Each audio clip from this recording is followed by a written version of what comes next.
might go. All right, good evening. Welcome to the City of East Hampton Zoning Board of Appeals meeting for Thursday, October 13th, 2016. We have a few administrative items to take care of before we begin our public hearings.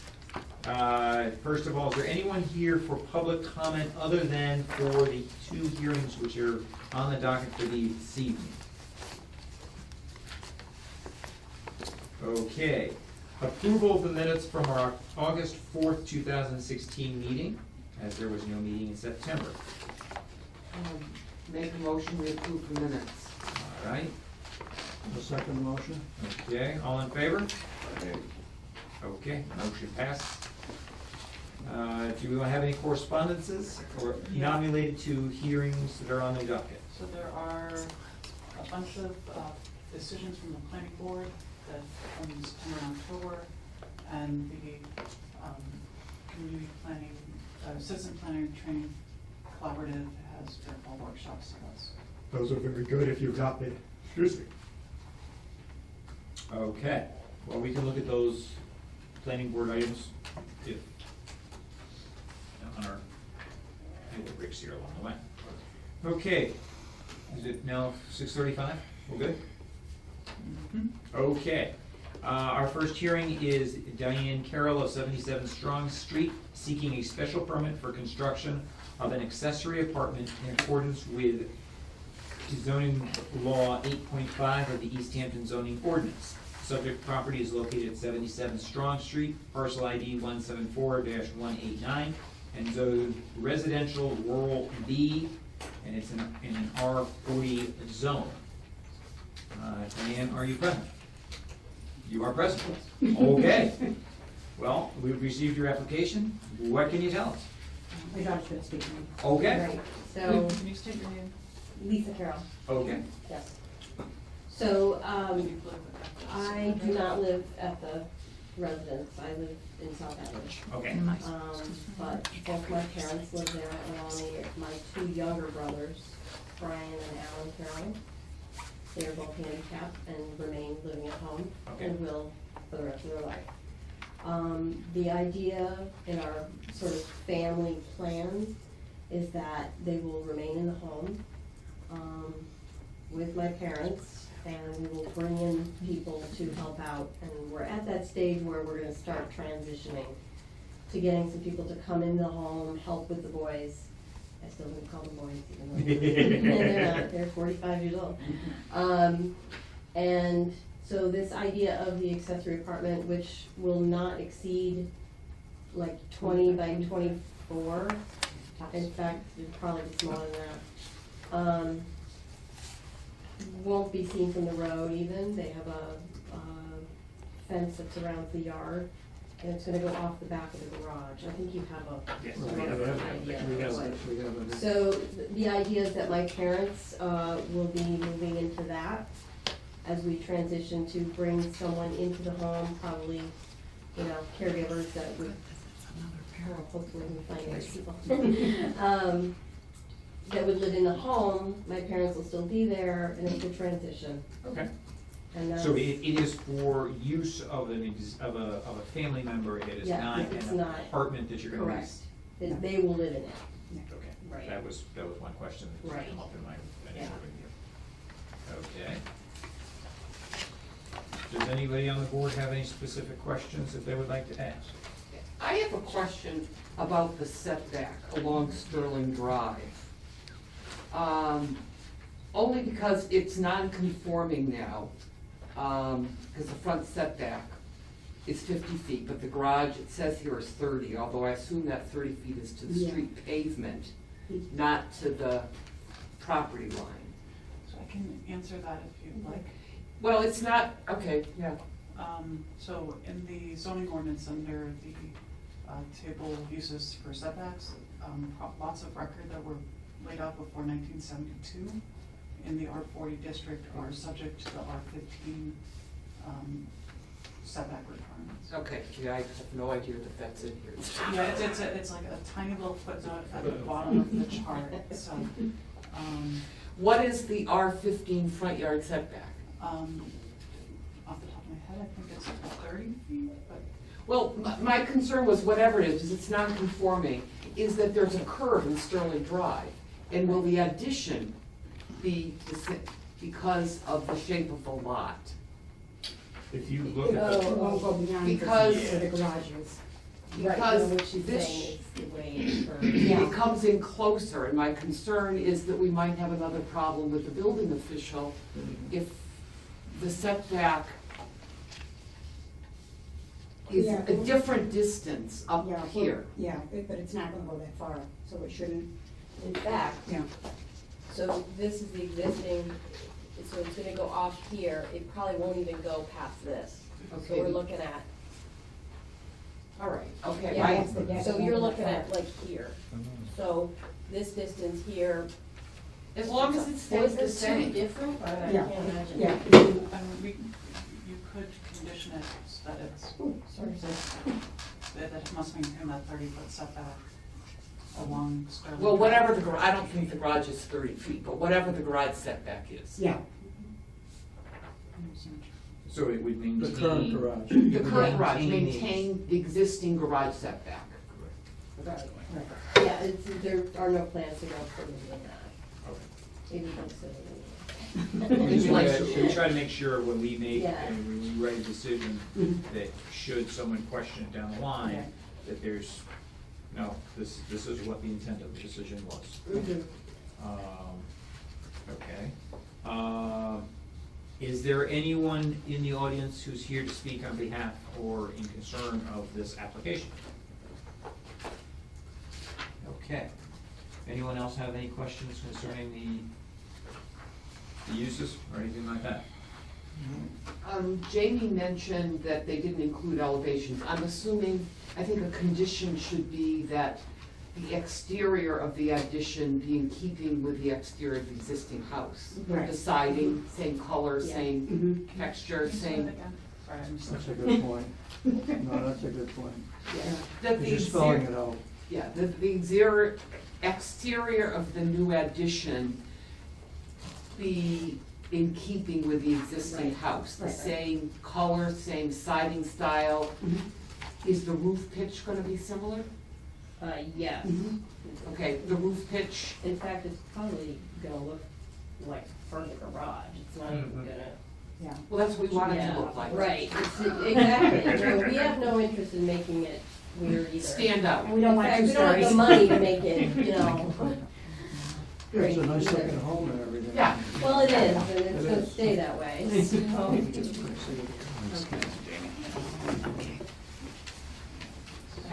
I don't think we need, Jamie suggested, I don't think we need to continue this to get the renderings as long as the condition is that it looks Right. Yeah. like the same house. It looks like the pre-existing Yeah. structure. Right. Okay. I received comments from the fire department, and this doesn't explicitly relate to zoning, it's more to fire code and building code issues. And these fire officials said that the entire house needs to be brought up to code for hardwired and interconnected smoke detectors, carbon monoxide detectors, and heat detectors. And that would be taken care of while you're going through the building. You won't get a building permit from the building inspector until you Right. deal with that. But just so as a heads up, that they would be looking at not just on the addition, but on the entire. We still do that in our house. Oh, so we have it. No, you have battery operated right Oh, now, okay. so Oh, they have to be hardwired, okay. it's gonna be hardwired, yes. Okay, and the other condition, per Jamie's comments, would be applicant must file a declaration of covenant stating that the right to rent the accessory apartment at this property ceases upon the sale of the property or any transfer of title. Question about that, if you and your husband predecease your kids and they wanna stay there, can we change that so the house can be in their name? It already is. Oh, it already I mean, is? it's in trust right It's in now. trust. Okay, Yeah. so we don't have to worry about the title. Okay, I because just that didn't was want, that was something that did come up in my Yeah. No, we've already taken care of all the Okay, we don't want you to, Yeah. something with the ownership later on. Right. No, this whole exercise is so that they stay in the home forever. That's their Okay. place. Right. And that the new owner may apply to the zoning board of appeals to transfer the special permit in order to resume use of the accessory apartment. Applicant must provide a copy of the recorded declaration to the zoning board of appeals and city clerk. So we have proposed 3 conditions. We have, let me write these down so we.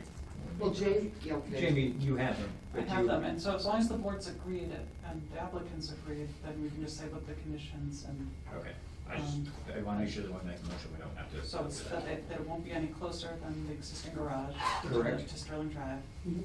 That the exterior of the new addition be in keeping with the existing house color, siding, roof pitch, Correct, and that the declaration of covenants must be filed at the registry of deeds. yes, As stated. as do. Okay, there are conditions that we have to review, in all applications for special permits. And it goes on for like a page and a half. We would really like to narrow it down to a Cliff Notes version, but we haven't been able to do that yet. But we'll review these quickly, per ordinance 12.75 special permit application. The name of the project is listed, the name and address of the homeowner is listed, the name and address of all owners abutting the parcels within 300 feet were notified. Existing lot lines, easements, right of ways were reviewed. The location and use of the existing proposed buildings and structures within the development. See, this is the problem, it's geared. At the- What's that? You're looking at the application requirements? You want 12.79. 12.79, did not turn to the right page. Oh, criteria approval, I'm sorry, I back up. So, conformance within the provision of the ordinance of the city of East Hampton, which we reviewed. Protection of the city amenities and abutting properties, which minimizing any detrimental or offensive uses, destruction of unique or important natural scenic or historic features on the site. So you're not gonna cut down any big trees, because if you do that, you have to contact the tree warden and everything like that. We're not concerned about a safety or traffic impact. The sewage and refuse is gonna be similar to what you're using, because Oh, it's yeah, the same number of it's all the people. And you have municipal. And it's all municipal. Yep. There's no aquifer, wetland, watershed issues. You're not going to increase the city's water supply use or distribution or sewage collection. There's no need for additional off-street parking. You already have a fence around the property, you said?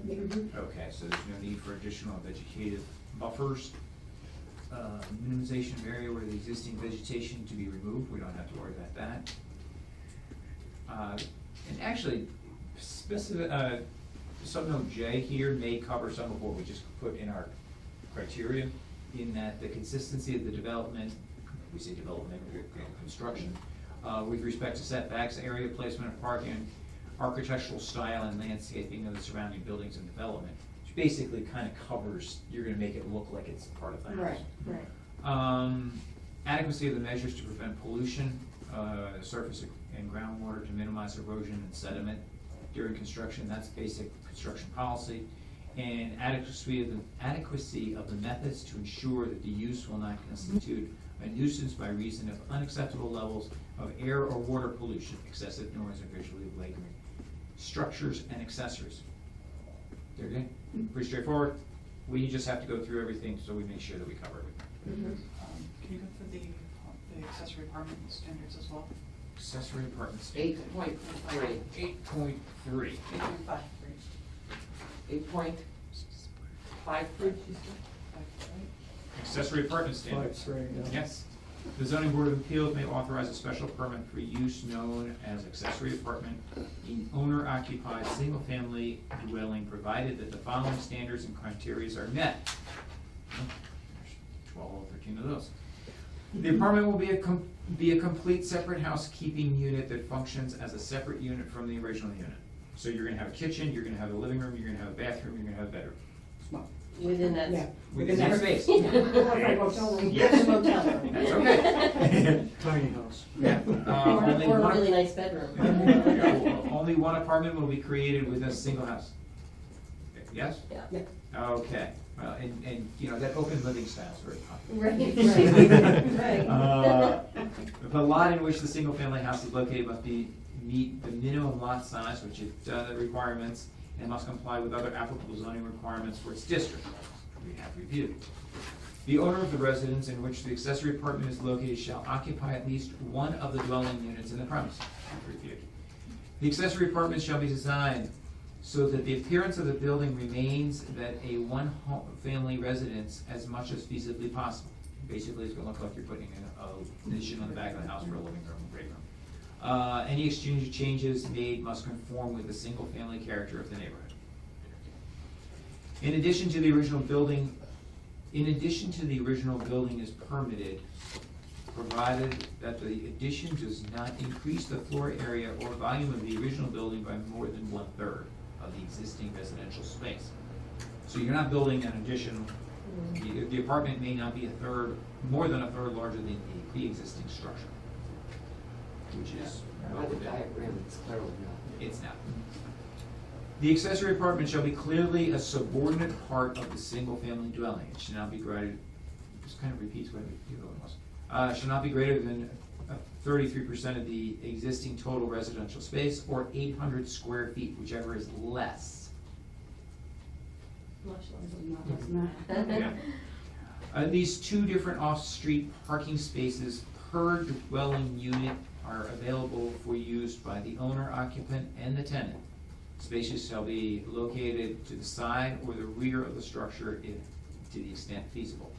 But you're technically not increasing the number of occupants. Right, Right. right. The only question I have is that, is it feasible to have the caregivers have parking? Yes. Yeah, you can fit 4 cars, so there's a garage, 1-car garage, plus you can put 4 cars in the Okay, driveway. so no additional off-street parking would be required with No, there. they're a one-car household anyway. Okay. For dwellings to be served by on-site septic, we're not concerned about that. The construction of any accessory apartment must be in conformity with the state building codes. Which is straightforward. Which you have to, because you're getting a permit, and the fire inspector's already come back and required it. Okay. Cover all that. Does anyone on the board have any additional questions, concerns? No. Okay. Can I get a motion to close the hearing? Or close the public comment? The hearing. The hearing. I'll make a motion to close the hearing. Okay, I thought I said it right, I was just making sure. You're looking at me funny, so I. Nothing to be there. All right. Any other further deliberation? Okay, I will make a motion. Make a motion to approve the application by Diane Carroll of 77 Strong Street seeking a special permit for construction of an accessory apartment in accordance with zoning bylaw 8.5 of the East Hampton zoning ordinance. The subject property is located at 77 Strong Street.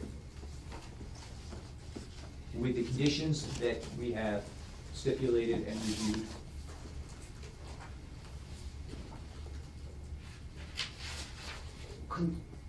You could say concerning setbacks, appearance of the apartment, and what's the thing called in land records? Use the The covenant. covenant. Use covenants.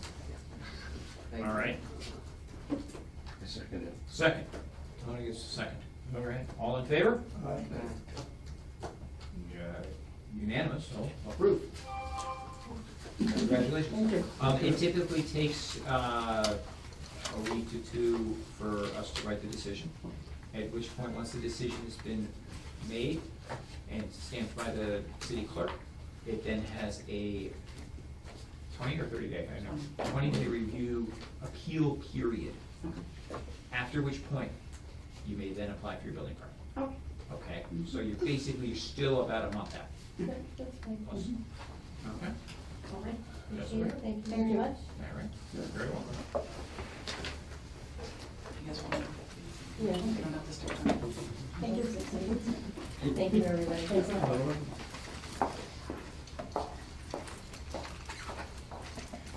we don't have time for a second here.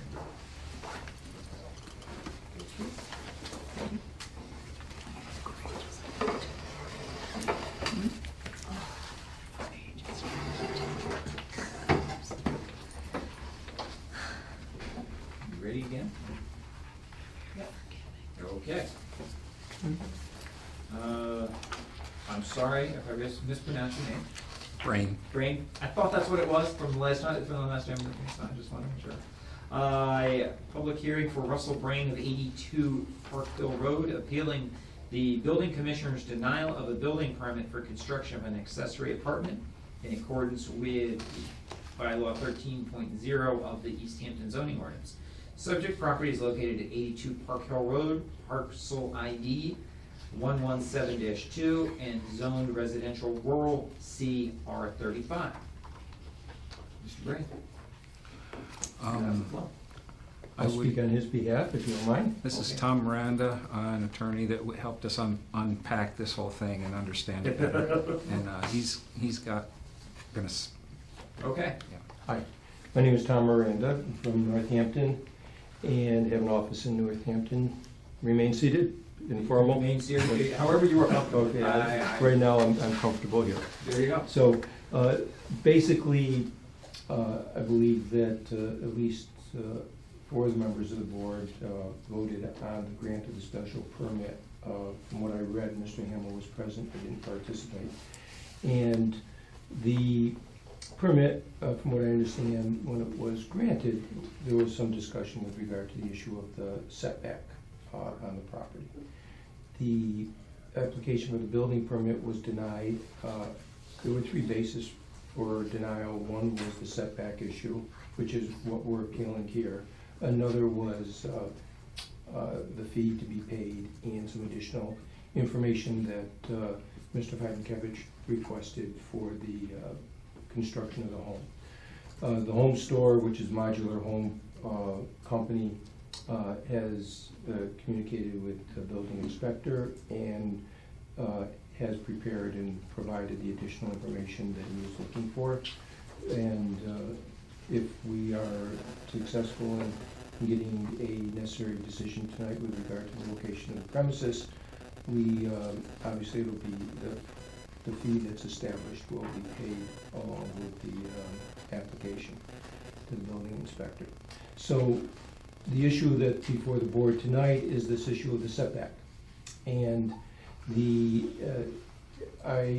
would you like me to bring out a plan, or are you all familiar with the? I'm relatively familiar. Yeah. You guys need a plot plan so you can kind of look at it? If I may come up here? I mean, we have a use size one.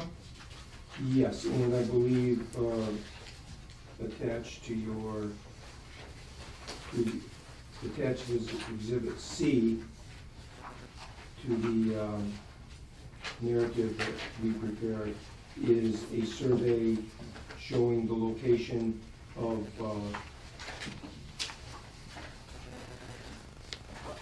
you find it?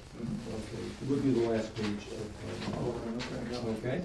And the lot with all the buildings on it is the lot that is the residential lot, and surrounded by the APR lot.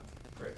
Okay, and as you're looking at the plan, in the northeast corner, which is up the hill on Park Hill Road, is the location of the accessory building. Between the accessory building and the current house lot is the septic system that's going to be shared by both buildings and is going to be expanded to accommodate the additional use from the accessory apartment. So the real question is how the board views the setback requirement as it pertains to the fact that there is a survey showing 2 lots, one being the house lot, the other being the APR lot. If you determine that a variance is necessary in order to allow the accessory use apartment in the proposed location that was approved previously, then the narrative that I provided to you outlines how we feel that we satisfy the requirements of the variance. And I will, as you know, in order to grant a variance, there are several criteria that you must consider. And one is the shape, topography, soil conditions of the land that affect this particular parcel, that don't generally affect other parcels in the zoning district. In this case, we would say a couple of things. Number one, because of there is some topography there where the property slopes down away from the road, but the soil condition is also the fact that there is an existing septic system on the property, and that is what will be used by the new building. And to relocate the new building would require a number of things. Number one, it would likely result in removal of some of the produce-producing trees and berries that the Brains have on their property. And there really is not another location on that parcel that would be suitable for this accessory structure. If you go down behind the farm store, there's a large area back there that has a raised septic system in it. Down to the south, it drops off and starts to become wet. And then the other part of the property has the fruit-bearing trees and bushes on it. So this is really the best location for this particular structure. Plus, if we were to move it farther away from the sideline, you're going to be bringing it closer to the older farmhouse on the property. And aesthetically, it's just from the road, it's just not going to look appropriate having a newer structure so proximate to the existing structure. There is going to be a hardship if we're unable to build in this location for a number of reasons.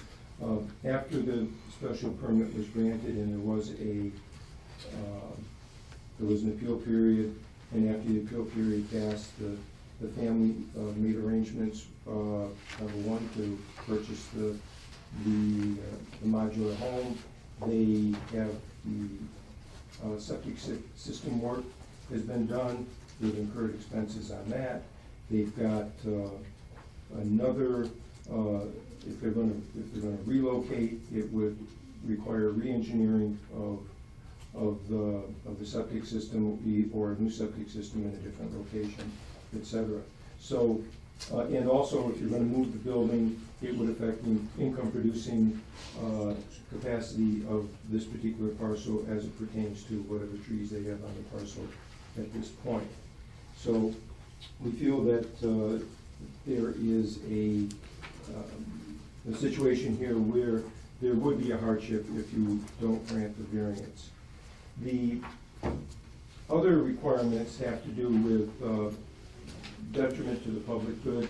I mean, there's really not going to be any effect on the public with this variance. You're going to be adjacent to a piece of property that can never be built on because it's under an APR restriction.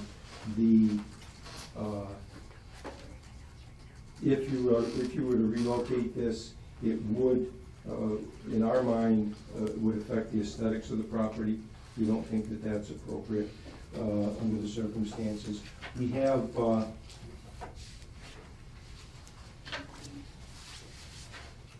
unique situation here in that this house lot parcel is the parcel on which all the farm buildings are located and to be located.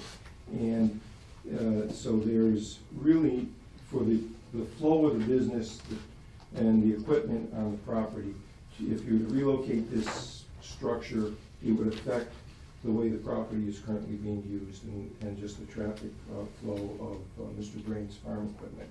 So we don't see where there's going to be any detrimental effect to the public by this location here. And As far as the purpose of the bylaw, you're not going to derogate from the purpose of the bylaw. Bylaw in the ordinance, in my mind, is that you don't want to have buildings so proximate to one another on adjacent lots that you might have access issues, that you might have safety issues in the event that there was a fire spreading from one building to another. You want to be able to maintain a certain distance between buildings on lots owned by different people. And under the circumstances here, there's never going to be a building on the APR lot. That lot is permanently restricted from any type of use. So we don't see where there's any derogation from the intent of the bylaw with regard to the setback. Now, one of the things that has been brought up, and I think that you alluded to it in the previous hearing, is some type of a condition on the use of the property that would prevent this property from being sold to someone else, so that it would, in fact, so that the properties would be in separate ownership. My clients are willing to have a condition placed on the variance to the effect that the variance would only apply as long as the property is owned by these people. If it was going to be sold to a third party, then the new owner would either have to remove the structure or come in and seek another variance. So we're cognizant of the issue that's been brought up. I don't know if it was Attorney Fitzgibbon that brought it up or Mr. Pankevich, but so we're willing to work with the board to satisfy that issue, which we, in our mind, and we may be wrong, tell me if we are, because we're trying to address any of your other concerns, but we sense that that may be one of the concerns that the board will have. So I'll try to answer any questions that I can. If I'm unable to, Mr. Brain is here with members of his family, and they're available to help. If I could just, in something you just said, Neil, and I'm going to trigger right on it, is the thought to have to come back to the Zoning Board of Appeals and ask for a new variance should the property be sold separate from the APR lot. At that point, it would be, there's no variance, because it's already pre-existing. In my mind, the option to say that should the property be sold separate from the APR property to a separate owner, I think at that point the structure would have to be removed, for the simple fact that you are looking to take a structure that is 3 feet off the property line, which is by far way too close compared to what the zoning intent is and everything like that. And I understand that the surrounding property and the lot in concern are integral to each other. And my understanding of how the farm works and the reason why it was separated, I understand all of that and everything like that. But I just see that if we were to grant a variance for the construction of the building, I think a clause of the variance needs to be that should the properties be separated in ownership, at that point that structure would have to be removed. I understand. And from my understanding, and I'll just ask Russell Brain to confirm that in his mind, that is not something that's going to happen. To my mind, I understand it's technically possible for the lots to be sold separately. As the current owner, I don't see that ever like the forces that might cause that to happen don't exist. The forces that cause those lots to be together are completely compelling, in that the farmland is worth almost nothing without the infrastructure that goes with it, and the infrastructure land is worth almost nothing without the farm that surrounds it. And I understand that completely. And I'm not trying to, I guess our position as the board is to to look at worst-case scenarios. Mental illness maybe would cause someone to ruin their family fortune by selling I them separately. think I We've don't all know. seen it. I think the question is would a restriction that is being proposed be acceptable? It sounds, I would be in favor of it because it would glue those lots together, in my eyes. Yeah. My only question is, like, most likely my daughter or my grandson here will get this property, and I'm wondering, they're bound by the same thing Yes. then? It's forever, okay, Yeah, because it would carry with the deed, yeah. as long as those two lots are in co-ownership, for lack of a better term, I'm not sure what the. Yeah, under one owner. Under one owner, then the structure may remain.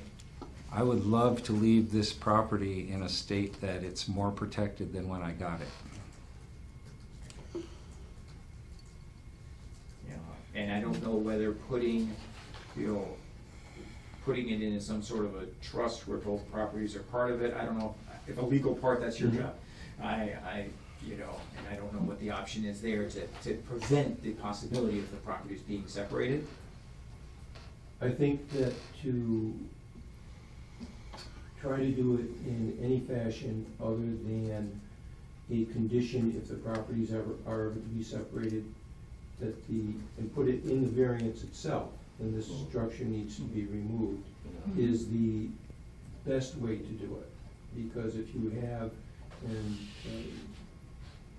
if you try to put other types of restrictions on it, under property law, after 30 years, those restrictions no longer can be enforceable, or potentially no longer enforceable unless they're renewed, and there's no guarantee that it'll be renewed. Right. So, to meet what your goal is and what Mr. Grain's goal is, I personally feel that the best way to do it is to make it a restriction in the variance itself. That will be. The memo that Jamie said that proposed condition there, pretty much, that's exactly what it says. Yeah. That it always has to be sold together and always has to stay together. Yeah. Unless the structure It's is torn down. removed. It's We Right. should add an addendum to that, unless the accessory structure is Right. removed. Oh, yeah, that's what I understood. Yeah. Yeah, what well, you were the saying. one that Jamie wrote didn't say that. Okay, I've not seen what we you didn't, wrote. Yeah. until he said that, I didn't. He just gave us a heads up of where we might go, And it's pretty much just what you were saying. Yeah. but that's a good addition to. Right, because who knows what the world's gonna be like in 50 years, and if it makes sense to divide the structures in 50 years, we don't want them not to be able to. But we want to make sure that the intent of the decision is that the properties were to stay together, but if they don't, that accessory unit. And the advantage of it being modular is it can be moved just as easily away as it was, well, almost as easily away as it was moved in. Not quite, Certainly no. be bashed down easily. It will look just like a regular house. And we don't regulate who lives in the accessory apartment. It's for mother now, but your grandkids, a farm helper, somebody else could live in it at some point in time. Probably me. Yeah, but we don't regulate that, so we don't care. Right. Okay. Correct, because it's not an addition to an existing structure at that point, then it becomes, can't we regulate at that point? Well, we don't have to, and I don't think in this case we should. Okay. I mean, I was looking at the accessory apartment regulations. It just says that the owner of the residence shall live in one of the units. So that's already been covered, because Right. the special permit was already granted. Right. Yeah. So, Okay. So, is there anyone else who has anything they would like to add? Let's start with that. Okay. Does the board have any additional questions? can I ask? Yes. Sounds like you guys are going the variance route. Yes. That is the plan. Okay. Yes. I think that's I think an that's the ideal cleanest. place. It's a cleaner way to do it. And That's not really a smart move. It was, kind of laid out pretty easily for us. You know, you came well prepared to defend, to get a variance rather than some people that show up here and not realize what the variance requirement is for the state of Massachusetts. So, so if there's no other questions, other concerns, I guess we can go ahead and make a motion for the property. I just want to make sure. It's not just like ridiculous. So can I just have the board discuss the findings for the variance? Yep. Just to make sure that you agree with as they were stated and. Okay, so let's review. Here. We have a cheat sheet for the reasons tonight, someone opened for us. Yeah, I know, it was quite nice. So the variance, section 13.13 of the variance must be with respect to a particular parcel of land or to an existing building on that land. We agree it all meets that requirement. Okay. There must be circumstances related to the soil condition, shape, or topography, especially affecting such land or structure, but not affecting generally the zoning district in which it is located. Well, I think the fact that it is surrounded by APR property is the topography, or it's not really topography, but shape, and it affects such land. And I'm not sure how many other APR properties there are on Park Hill Road. I'm not sure if Echo Hill is, or anything else. At least one. Russell, there's 3 altogether. I think There's 3 altogether? I think so. Okay, so there is a possibility that we could be, I don't want to say confronted, but, you know, run into this situation again at somebody else within the same general district. Literal enforcement of the ordinance would involve substantial hardship, financial or otherwise. We've already reviewed that, where the building has already been placed in order, they've already had incurred legal fees and higher costs. Desirable relief may be granted if there will not be substantial detriment to the public good, or nullification or substantial derogation from the intent or purpose of this ordinance. And I think that that's pretty much been covered as well. So, we don't have to go through the special permit conditions again, because you did that the first time. We want to do the Yes, subject. that's what I have right here. So,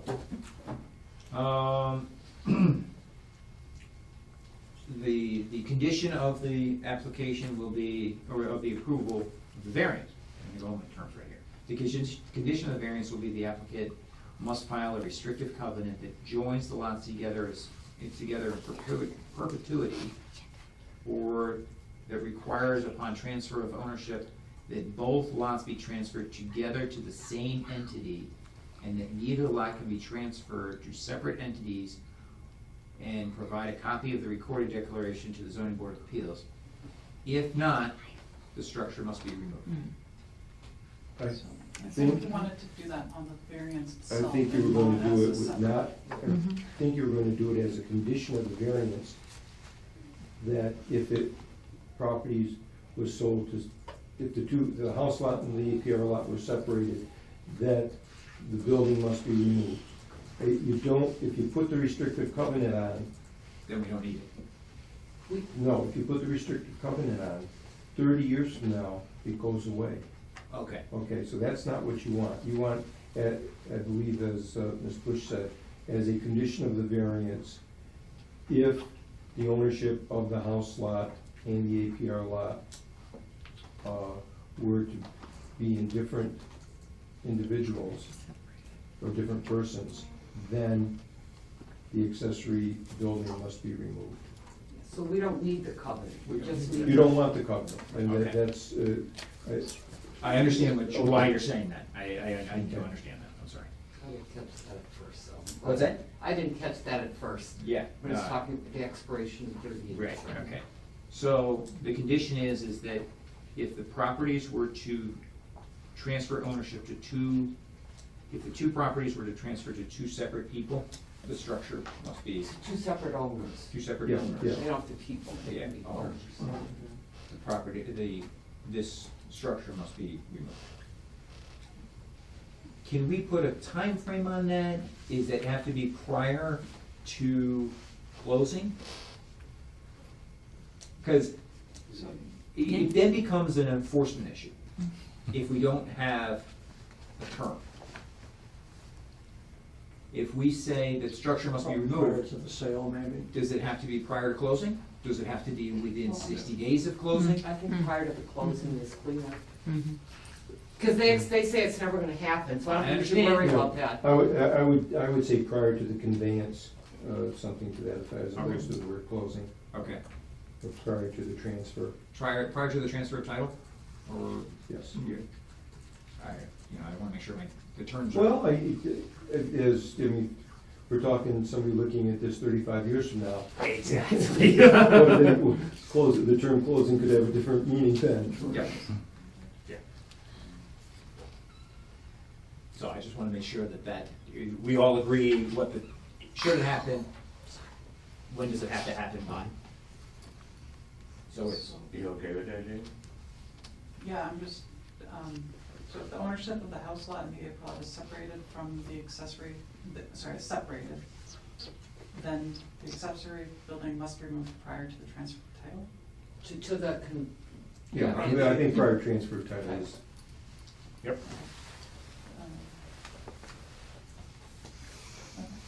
Okay. All right. I second. Does that count as a motion? Or do I have to say I would make a motion to I approve? thought you You did. can make a motion then. Okay. I make a motion, we approve the application by Russell Brain of 82 Park Hill Road. Appealing the decision of the building commissioner denying the building permit for construction of the accessory apartment in accordance with 13.0 of the East Hampton zoning ordinance. Do I have to go through all the conditions again? No, but I'm just thinking, so you need to I would say, approve, you need to make a motion to approve the variance? yes. And then a motion to overturn the building inspector's decision based on the fact that there's a variance that you just granted. I agree with her. Yes. Okay. So we already made a motion to approve The variance. right? Now can I make a second? Now so you're seconding the The variance. motion to approve the variance. Okay. So we have a variance on the table. We have a second. All in favor? I Okay. make a motion to based on the variance we just granted, I make a motion that we overturn the building official's decision not to grant a permit because it does now comply with our zoning regulations. I'll second. Second. Okay. Jamie, you got all that? All right. All in favor? And there's time, so also. Thank you. Thank you. Thank you for coming. That's it, yay. Leave it over here. It takes it. Come and have tea with me. Is there another 20-day? That's a good question. What? Is there another 20-day? Yes. Okay. Yes. Here you go. And we'll probably, Nothing moves fast. No, except the oncoming winter. Can't stop that. I don't know, Can't 20 control days that. can fly over the right conditions. All right. Take care of me, Hook. Congratulations.